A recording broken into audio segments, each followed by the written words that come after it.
Hey guys, and welcome back to another unboxing here on World War II Solitaire board game channel. Today we're gonna take a look at 20th Air Force. For you guys who follow my channel, you will have seen 8th Air Force, who is done by the same designer, Bob Fainoff, and it's also released by the same game company, a new game company called Fortress Games. So this is a folio game, just like the 8th Air Force. This is about a bombing campaign, but this is about the strategic bombing campaign against Japan, where the 8th Air Force is more about bombing Europe. There are some other differences to this game. For example, there are no fighter escorts in this game, since the bombers were going so far to Japan. They were going at it alone, so we're not going to have the fighter versus fighter combat in this one, but we are going to have a more complex level of bombing, as well as researching and so on. So from just reading the rules of this game seems a little bit more complex than 8th Air Force. However, it doesn't seem very hard to learn at all. So if you're wondering which game you should get, if you're just thinking you're gonna get one of them, I'd say just go with the one that interests you the most, the bombing campaign in Japan or the bombing campaign in Europe. Anyway, enough of me babbling away. I'm gonna go ahead and open this bad boy up.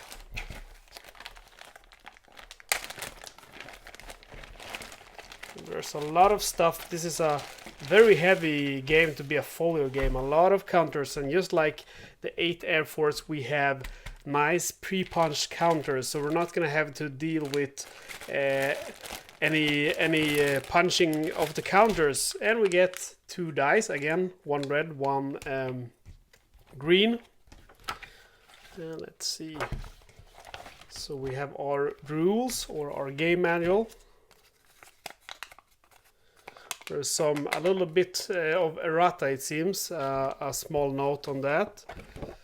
And we have some reference sheets, and this is gonna be the board. And of course we have all of our counters. So let's take a look at all of this stuff individually. The dice is not going to be something we're going to take a look at. We will look at this little note here. 20th Air Force minor errata. On page 5 should read 5 repeat 2nd through 4 until. Okay, so that's not that bad. That's not a lot of errata. So we have our rules, and I really like, just like the 8th Air Force, this kind of glossy type of rule book, full color. And again, we're going to have like the 8th Air Force, I believe. Yeah, here we go. Important instructions are in red and examples are in blue. So it's just going to be like, again, 8th Air Force, step by step, setup of the game, and then the turn of the game. So you don't really, you can go ahead and read the rules. That's usually what I do. I read the rules one time, and then I just sit down and try to play it, going step by step. So here we have important game information, and here we have a few game examples. We have some nice photos in the rules. A lot of examples in this one. I like those because... And we have some optional rules, just like in the 8th Air Force. And very nice ending with designer notes, giving us a clue about what strategies might be good. And then we have a game counter manifest here at the end. So those are the game rules, and again, let's look at the rules. We have some just examples and setup, and then the rules themselves are 2, 4, 6, 8, 10. Yeah, so about 11 pages long, and then we have optional rules and designer notes. And not really sure how this is gonna work. We have some air production, oil level, intercept, infrastructure. So this is, you're gonna have a marker here which you're gonna add or remove points from the Japanese This is the Japanese industrial damage after you bomb their cities. And then we have our research here. We can see different kind of research, training, reconnaissance, incendiaries, and atom bomb. And just like this is gonna be the one you use in the 8th Air Force to see how much damage you do. Quite simple. Might look a little bit intimidating, but it's not. Quite simple indeed. And we have our calendar, and we'll see in this game we go from September 44 to November 45. Whoops. There we go. And we also have some bombing campaigns in this one. We have mine laying missions, kamikaze bases, ports, and Olympic preparation. I believe Olympic is referring to Operation Olympic, which I guess is the U.S. invasion of Japan, which they tried to prevent by dropping those A-bombs. And then we have the map, and we are going to take a closer look at that, but we'll save that for last. I have my camera set up in another way. I don't know if you watched my 8th Air Force. The map was so big that I couldn't get a shot of the whole map, but I changed my kind of camera holder, so it's instead of being on the table, it's on the bookcase, which is back here, so I can finally get the whole base. And the counters are going to be very similar to 8th Air Force. This is kind of something I like, to be honest, because 8th Air Force, 20th Air Force, completely different games, but they have the same kind of core. So if you have learned one, it's much easier to learn the other one. So these are going to be our squadrons and our groups, and as usual the blue ones are the US, and the green ones is going to be the enemy. So those are going to be the Japanese. And I'm just going to take a few of them to show you. So here we have the Japanese, and I think the red S is because you start with this Japanese group already on the map, and then there's going to be some of them with a 2 on them, and that's for the second turn, a 3 for the third turn, and so on. Here we have a B-29 bomber group. Also comes on the starting turn, and here we have the combat value. So this guy has a combat value of 4, this has a combat value of 2. Not too sure about these. See if we can focus better. Not too focused about this information here for 499 and 20th Air Regiment. I'm guessing that's some historical information which they found out when designing the game.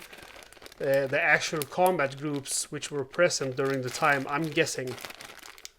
And these are the squadrons, just like in 8th Air Force. And then we have some, again, the same kind of, these are going to be markers for incendiaries and so on. Infrastructure, looks like some cities, bombing targets, that is. And there's just so many of these counters, so I'm not going to go ahead and show them all to you. But I am going to do a full playthrough of this game, so you are going to get to see all of them. Here we have more squadrons, and again, the squadrons which are green, just like the groups, are the Japanese ones. And the blue ones, which you see here, are the US ones. And we see we got some bombing counters here as well, just like in the 8th Air Force. So I'm guessing the bombing campaigns are going to be quite similar, where the Japanese has rolling a die to see if they repair some of the damage. And here we have the big bad boy, the atom bomb, mushroom cloud.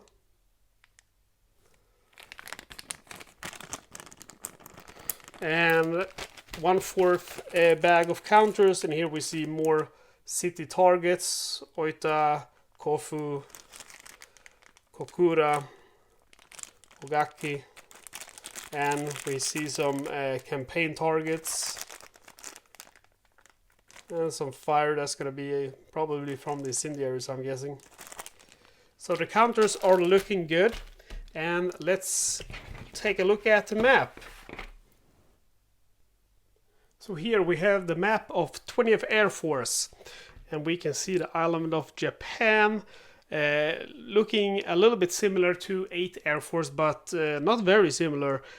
So I see that we have the same kind of target tracks, but they're formed in another way, so it's going to be interesting to find out how they work.